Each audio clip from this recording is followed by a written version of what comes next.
This is Partners in Crime with Adam Croft and Robert Dawes. Another week, another half an hour of having to listen to us whittle on. Yes, well, you see, life's not perfect, is it? You know, some people struggle, and we'd like to think we help them with their struggle, but I doubt that we do. No, we probably end up contributing to it more than anything. But we have apparently made some people happy. We've had some emails that have come in while we've been, I was going to say off the air, but we're never really on air as such. No, what are we on? I mean, I said that. If only the listeners knew. The wonderful crime writer Vasim Khan messaged me the other day. He's got a podcast himself, a wonderful new podcast. And I said, I'm looking forward to it, and I'll tune in. Can you still tune in? And you can't really, because that's an old radio thing. Yeah, getting the frequency. So this is it digitally. What is it called? Well, making sure you get the right podcast is a good start. Yes, but here we are. This is Partners in Crime. We had an email from listener Marion Todd, who said, "Hello chaps, I wanted to respond to your shout out asking where listeners are when they tune into the podcast." Marion tunes in. Well, thank you, Marion.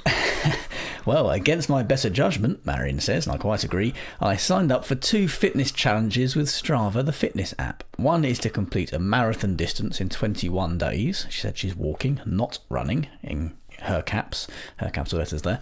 And the other to exercise 5 days a week for 4 weeks. Both are to be completed in September.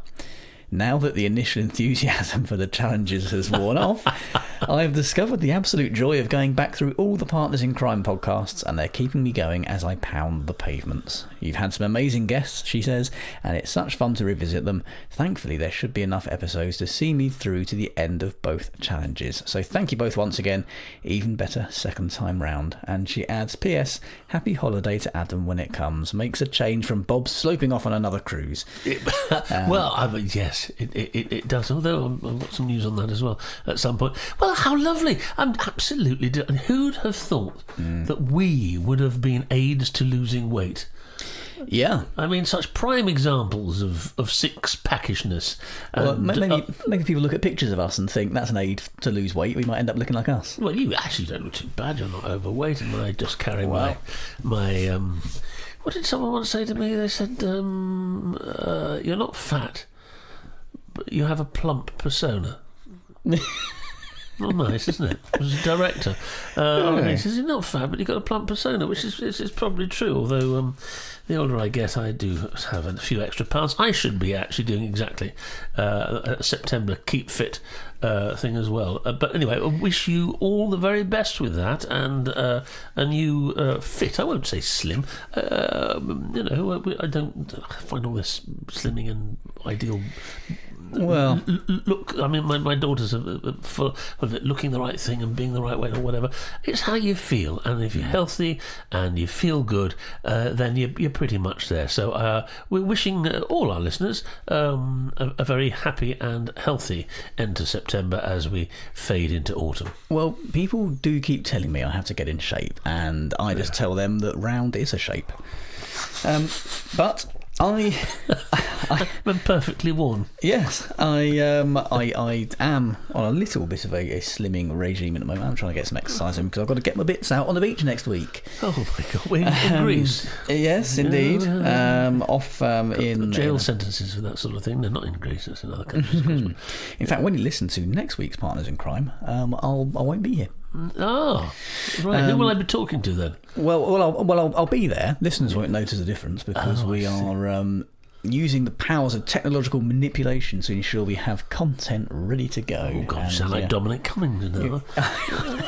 You won't even notice I'm not there, unlike Dominic Cummings. As long as the coffee's hot, I don't mind. But while I'm away, I sometimes do book recommendations. I don't often get a chance to read, but I'm going to, because I'm going to be laying on a sun lounger for a week, topping up my not inconsiderable tan, and getting through some of my TBR pile. And I'm going for a little bit of a non-fiction approach, I think.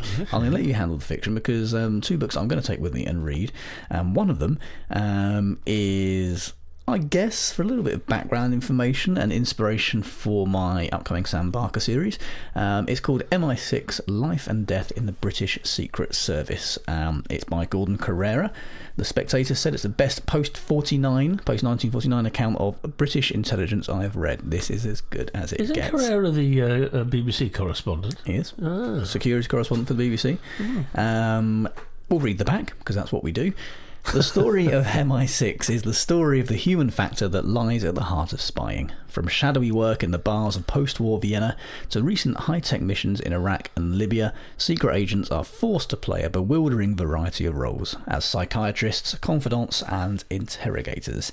From the spy masters in London and the agents they run to their elusive enemies, relationships are what drive espionage. These thrilling and often moving stories illustrate the dangers and moral ambiguities that come with working for British intelligence and reveal how the fictional worlds of Bond and Le Carré have been drawn from reality and have in turn shaped the real world of spies. Grand dramas such as the rise and fall of the Berlin Wall and the September 11th attacks provide the backdrop for these stories of the men and women who have spied, lied, and in some cases died in the service of the state. Wow. So that's MI6, Life and Death in the British Secret Service by Gordon Carrera. Looking forward to that. And That's the first half of your tan. Yeah, it is. Yes, that's the legs done. And I'm also going to read The Secret Barrister, Stories of the Law. Oh, yes, I want to read this very much indeed. Which is an excellent book. Doesn't have an author, but it does have an author, obviously. But it's an anonymous author for fairly obvious reasons. I'm going to read the back, because that's what we do. You may not wish to think about it, but one day you or someone you love will almost certainly appear in a criminal courtroom. Not sure about that. You might be a juror, a victim, a witness, or perhaps through no fault of your own, a defendant. Whatever your role, you'd expect a fair trial. I'm a barrister. I work in the criminal justice system, and every day I see how fairness is not guaranteed. Too often the system fails those it is meant to protect. The innocent are wronged and the guilty allowed to walk free. I want to share some stories from my daily life to show you how the system is broken, who broke it, and why we should start caring before it's too late. The Eye called it eye-opening, moving and funny. And another newspaper I'm not going to talk about said something else. So, well, I've heard only good things about it, I have to say. Yes, absolutely. It's certainly been on my to-read list, so I'm just very glad you've got it. Yeah, and the pages are edged in yellow. Oh, you see. But of course you will be reading it on your Kobo reader, won't you? Oh, absolutely, yes. This is the paperback. That's going to obviously stay at home. We might start something rather innovative here with with readers like Kobo or whatever. Before someone starts the book, you actually hear the flap of the pages that actually aren't there. I like that. If they smelt like books, that would be a bonus as well. Like that bit where people who've sadly had an amputation or something still feel their legs. When you're reading an e-reader, you still hear the pages. Yeah, you can still smell it. Yeah, you can still stain it with coffee. I don't think we've got any sort of electronic book readers that do essence of book. Well, I think they're looking for new features. And I think the multi-sensory experience could be a way forward. Who knows? Oh, there we go. But then again, they can't make a car smell of new car after it's not new anymore, can they? You get these horrible air fresheners which are dreadful. So actually, I just realised, and this sounds like another plug for Kobo, which it is, but they've just brought out a new reader, which is actually not available yet for another week or so, whatever. But that sounds full of innovation and various other things. We are going to have a look at that a little bit later on. Is it on your list? It is. It might end up being on next week's show. Okay. We'll see how we do for time. Right. But yeah, The Secret Barrister, Stories of Law and How It's Broken. I'm going to read that too. There's a very important question here. Thanks for those recommendations. What factor Suncream do you use? I'm dreadful. I tend not to, actually. What? Have you seen the colour of me? Well, yes. I mean, the bits that you can see, yes, absolutely. But obviously there's going to be many more bits to see, I should imagine, if you're actually strolling past your sun lounger in Greece. I don't want to excite the listeners too very much. You see, I had other things. I usually put on a 20 or a 30, and, the people go, no, you've got to have a full sunblock and whatever. And of course, we do that with the kids, and always have done. But someone said the other day that you should always use is a 50. And I go, well, how do you get a tan? And apparently, even if you put in a sunblock, you won't. But if you put in a factor 50, it keeps the tan. If tans are important to you, it keeps your tan for longer than using a lower factor sun lotion. Well, it moisturises more heavily, I suppose, doesn't it? Yes. Well, there we are. I just mentioned that. That's how can we link that to anything? Has anyone, any book ever used a poison secreted into a sun lotion? Well, sun factor death. You know, now's the time. Yes. Put it. Okay, well there we are. Well, apart from that, happy holiday, and thank you. And I hope you'll come back with altogether more information about our intelligence services and the practices of British law. I will, yes. So that's The Secret Barrister and MI6 Life and Death in the British Secret Service by Gordon Carrera. If you want to get hold of either of those, we strongly suggest you do so on Kobo. Head over to kobo.com, find those books or any others you fancy getting hold of, and if you use the promo code CRIME at the checkout, you get 90% off of your first purchase with Kobo, and many books are eligible after that for a 40% discount for life using the promo code PARTNERS, and if you go through the link in the show notes, you'll see which books are eligible for that. And also, I did mean to say as well, after reading out Marion's email earlier, that if you want to get in touch with us, we can also read your emails out on the show. We are hello@partnersincrime.online. Please be nice. Right, well, there we are. Thank you very much. So I'm going to move on to a television recommendation now, care of Killing Times, wonderful Killing Times. And Paul Heerens writes extraordinarily well about all things criminal on television, and I'm not talking about reality shows. But there's a new thriller on BBC One, and as I usually say, I'm sure it is available on other platforms worldwide. If not immediately, then soon. It's called The Capture, and I caught the first episode of that last week, and I'll be watching the second one this week. When any thriller describes, this is Mr. Heerens, when any thriller describes itself as a tech thriller, I tend to roll my eyes and walk on, because every single tech thriller I've ever seen has got the balance completely wrong. There's an over-reliance on the technological wizardry as opposed to the characters and the plot. That's a very good point. For any story to be successful, it really should be the other way round. Characters and plot should always come first, the technology should always come second, and enhance the action, not over-egg it. So I was interested to see whether The Capture, BBC One's big, new, shiny, high-concept thriller described as a crime drama for modern times, would get the balance right. And he goes on to say the beauty of The Capture is that the tech side of things, banks of TV screens, whole departments dedicated to catching crooks via this new kind of technology, which I knew very little about, but it does exist, so wherever you go in this country, there's a good chance that you're going to be watched. That gives some people a sense of security and causes a fair amount of paranoia and unhappiness in others, but there you are. This new kind of technology feels as though it works nicely with what is at its heart a good old-fashioned noir story. This is The Capture. A man is thrown into chaos, and now he has to do something about it, to either prove his innocence or work in tandem with someone to prove his innocence. It's The Fugitive, it's North by Northwest, it's every other man-on-the-run scenario you can think of, and who doesn't love a man-on-the-run scenario? Even though The Capture is so familiar on many levels, what makes it feel fresh is the tech. It's who plays the lead in this? I've forgotten his name now. It's Callum Turner. Friend of yours. No, I hadn't seen him before. He's terribly good. Callum Turner is an incredibly charismatic actor and is perfect for the ambivalent lead.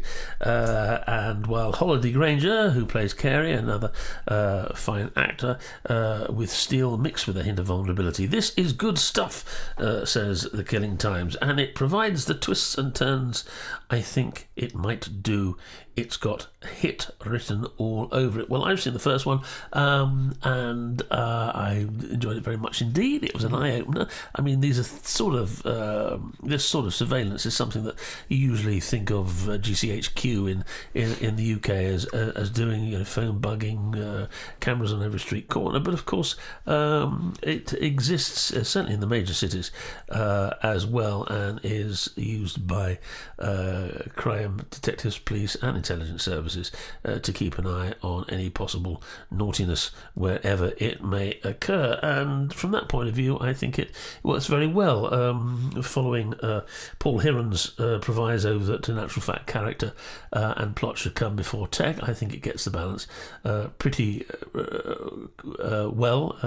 Certainly it was a very good first series. It didn't have it had a lot of setting up to do, which it accomplished very swiftly and well. So I'm looking forward to the second episode, which will have been on by the time you hear this, but that's The Capture. It's on BBC, and I think it's on Tuesdays. But look it up and give it a go. If you haven't seen the first one, that's what Catch Up is for. Lovely jubbly. Earlier this week, I was reading Stylist magazine, as I do, of course. Yes. I always know when you've been reading Stylist magazine. When you open the door, you have a certain swagger, a certain... I don't know, a certain Paris Fashion Week look about you. And what do you know, in amongst the fashion advice was an article called The Best True Crime Books Ever Written. Oh, how about that? And they have detailed what they believe to be the best true crime books, because we've been seeing, we've talked about over the summer, every newspaper in existence has basically told us what books we should be reading, which fiction books the publishers want to push and we should be reading on our summer holidays, and this is a list of true crime books that Stylist magazine recommend. They are My Friend Anna by Rachel Deloach Williams, claiming to be a German heiress looking to set up a private members club in New York. Anna Delvey was in fact a master scammer who managed to squeeze around $220,000 out of banks, businesses and friends. That's the story of that. Yes, I saw that was covered on British News. Yeah. Chernobyl Prayer by Svetlana Alexievich. Of course, links in with the recent TV series Chernobyl. 500 interviews undertaken over 20 years, and her sister, who was a doctor, fell ill and died a few months later. So that's a very personal insight into the disaster there.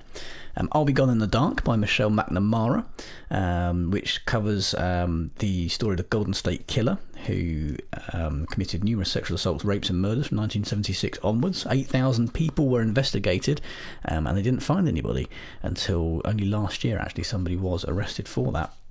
The Five, The Untold Lives of the Women Killed by Jack the Ripper by Hallie Rubenhold.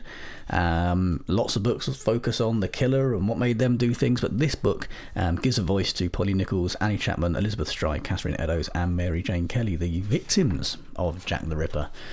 The Professor and the Parson by Adam Sisman. Hugh Trevor Roper was a celebrated historian who met a postgrad student in 1958 calling himself Robert Peters. Claiming that he was being persecuted by the Bishop of Oxford, as you do, Trevor Roper began to take an interest in the man, only to discover a fraud, bigamist and ultimately a defrocked Anglican clergyman.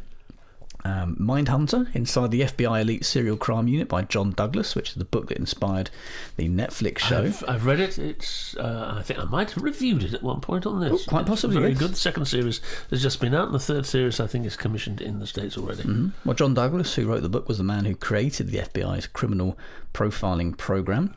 Absolute classic here, In Cold Blood by Truman Capote, the book that launched 1,000 true crime titles. He was fascinated by the case of the devastating murder of the Clutter family in 1950s Kansas, and along with his childhood friend Harper Lee, they travelled to the town where the crime had taken place and investigated and wrote a book about it. There's The Black Klansman by Ron Stallworth, which was the inspiration for Spike Lee's Oscar-winning film. While investigating a local branch of the Ku Klux Klan, he found himself chatting over the phone to one of its recruiters before being asked to join. Fascinating insight that will be. Blood on the Altar by Tobias Jones. In 1993, a 16-year-old girl named Eliza Claps goes missing, and her family are convinced that a local boy with a compulsion to cut women's hair is somehow linked. Scuppered at every turn, it's not until 2010 that they finally get the justice they're seeking. The Fact of a Body by Alexandria Marzano Lesnevich, I believe, which is part memoir, part true crime, about helping a child killer avoid the death penalty. She is then overcome with a visceral and violent response, and one that leads to an understanding of her own childhood trauma. There's quite a few of these, by the way. Chaos, Charles Manson, the CIA and a Secret History of the 60s. Of course, the murder of the actress Sharon Tate, along with 4 other people, by members of the Manson family in the 1960s. Yes, I've read that, and I've drawn on that story for my novel. Oh. The new one, yes. So, there you go. Yes. Sorry? I just went, yes. Okay, cool. Furious Hours by Casey Kepp, I believe. Subtitled Murder, Fraud and the Last Trail of Harper Lee. This is an incredible story of an Alabama reverend who killed 5 members of his family for insurance, only to be acquitted and shot at the funeral of his last victim in front of 300 people. That's quite a plot. Good grief. So that's a lot of... well, I'm surprised you're not taking any... You've got more, I'm sure you have. I mean, it's again. We talked about this last week, and I'll be talking about it again next week. The true crime situation. We were talking about A Confession last week, and the dramatisation of real life, real crime novels, and the inspiration that can give novelists, and whether people feel comfortable or not seeing dramatisations as opposed to documentaries and reading the news. So yeah, that's quite interesting. Now, I think. I've just watched 7 episodes of a show called The Loudest Voice, and it's not a crime series. There's not a policeman in it, but it's a fascinating story of Roger Ailes. For those of you who don't know, Roger Ailes created. Well, he didn't actually create, but he was responsible for the huge success of a certain cable news program called Fox News. And over this 7 episodes, Russell Crowe plays Roger Ailes. I mean, an extraordinary performance, heavily helped in places by extraordinary makeup to make him look as near as possible to the original man. But it tells the story of the rise of Fox News, but also the rise of a particular kind of news, which is, of course, highly controversial at the moment, and that is programs that don't report on the news. They make the news themselves. Fake news! Yeah, fake news. It's a very sobering affair, and there's a documentary, 2-hour documentary, which I saw at the same time about Roger Ailes.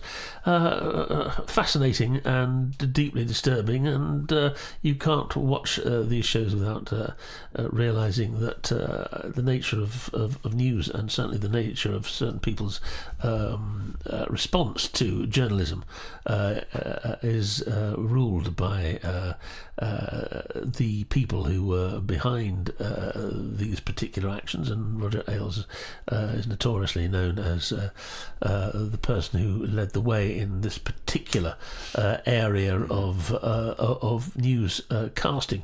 Anyway, wherever you stand on that, I know where I stand, but wherever you stand on that, it's a fascinating series. Is it to do with crime? Well, again, it's a broad church. There aren't any murders that we know of, but there's certainly abuse. There's certainly abuse of power and abuse of human beings, and criminal charges were brought. Well, very strong criminal charges of sexual abuse, etc., were brought at the end of it. So I would recommend it. It's called The Loudest Voice. It's I think it's on BBC, but again, you'll be able to see it all over the world. An stunning performance by Russell Crowe in the central role. Sienna Miller is in it, Naomi Watts, and a great performance by British actor Simon McBurney, who does the most extraordinary. It's not an impersonation. He inhabits the role of one Rupert Murdoch, who appears regularly all the way through it. But anyway, worth a look if you're interested. In 2 weeks' time from now, we will be taking Partners in Crime on the road. This is something we talked about. I thought we were doing a national tour of your tan. Something like that. Yes. I will be heavily tanned. Your bikini line will be on view to people throughout the United Kingdom. We will be recording an episode of Partners in Crime live from the Morecambe Vice Crime Writing Festival in front of a live paying studio audience, which will be interesting. If you are in the northwest of England, or if you just fancy a little jaunt up to the seaside, do come and see us. The episode is being recorded on the afternoon of the 28th of September. That's Saturday. 2 weeks from now. There's all sorts going on over the weekend, so it's well worth getting up there anyway if you're a crime fiction fan. Partners in Crime Live will be recorded at 2:30 on Saturday the 28th of September, so do come along and please applaud and make lots of noise and make us sound good. The episode that we record that day should come out the following week, we hope, if all technical stuff works well, and that will hopefully hit the podcast on Friday the 4th of October. If you want to get tickets for that, head over to morecamcrimefest.co.uk or search for Morecambe and Vice. You can buy a ticket just for our session if you wish. You can come and watch that for the princely sum of £5. Or if you want to get access to all of these sessions on the Saturday, and there are many great sessions, you can do so for £25 or buy an entire weekend pass for just £40, and that will get you into any of the sessions you like over the weekend, and there are many, including Professor Dame Sue Black. Oh yes, whose book we reviewed. I'm a huge fan of her work. Val McDernand's go-to professional forensic expert, and many others. So yeah, I mean, I can't wait. It's a lovely spot. You've heard us go on about it before, and with good cause. It's in the iconic Midland Hotel, as we've said, which many people who've not been to Morecambe will instantly recognise from many a television or a series or film. It's beautiful 1920s architecture. Poirot was set there. Last year we went to the Midland Hotel. We were just across the road in the Winter Gardens, I think, and we had a splendid time. And this year we will. The Partners in Crime live broadcast. I've asked you this online before, and you've managed to evade any answer. I don't know how technically that's going to be achieved, but knowing you, it will be very thorough. Well, basically, we do what we're doing now, yes, but on a stage with people watching us, and somebody cleverer than me will press a record button and then ping us over the recording to release the week after. Good grief. I hope. It's like one of those nightmares where you're suddenly walking down the road in no clothes on. We're sitting here quite happily. I know that's thrown up a rather unpleasant image. Sorry about that, everyone who's listening. But there we are, and they're going to see what we do live. So I'm going to have my coffee. I mean, it doesn't really matter. We don't actually edit things out at all, do we? No, we can. Not anymore. I mean, you can tell we don't. You take the rough with the smooth with Partners in Crime. Mostly rough, yes. But if you do come up to Morecambe and Vice, and if you do come to watch Partners in Crime live on Saturday the 28th of September, and you absolutely should, then do please hang around afterwards, because we both intend to make a night of it in the hotel bar, don't we? Yeah, well, yes, I think that's a very good idea. You're staying over the Saturday night, aren't you? I am, yep. And travelling up on the Saturday morning? Yeah. Okay, gosh. So a few drinky poos afterwards. If you'd like to come and join us, then please do. Yeah, absolutely. Please do. We'll be standing by the bar waiting for people to buy us drinks. That's basically what I said. So, did I really say that out loud? I was just supposed to be thinking that.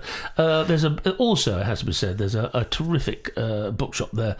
Certainly was last year, run by volunteers of the festival, and they do a splendid job. So every writer who is an expert that is turning up for the festival will have their books on sale there, and I dare say there'll be others too. So come early, have a cup of coffee, a bit of cake, browse the bookshop, and then come and see all the many different panels, of which there are many, and just Google it. That's Partners and Vice, or as they say, bring us some crime. Do you mean Morecambe and Vice? Yeah, what did I say? Partners and Vice. Oh, did I?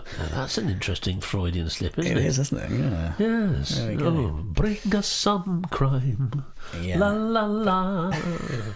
Oh, very much looking forward to that. Anyway, so I'm going to just be on holiday now, and I'm going to finish the article about the best true crime books ever written next week. I think on next week's show we'll get through that, because it's a long one. Particular element of the show. Yeah, why not? Yeah, it's good enough for Dickens. It's good enough for me. Well, and I don't want to, I want to make sure each book gets the time and the air space it deserves, because they're all great books. And for all those who are inspired to actually go walking marathons and getting themselves fit and healthy by listening to our back catalogue of Partners in Crime, have a splendidly healthy, cardiovascularly successful week.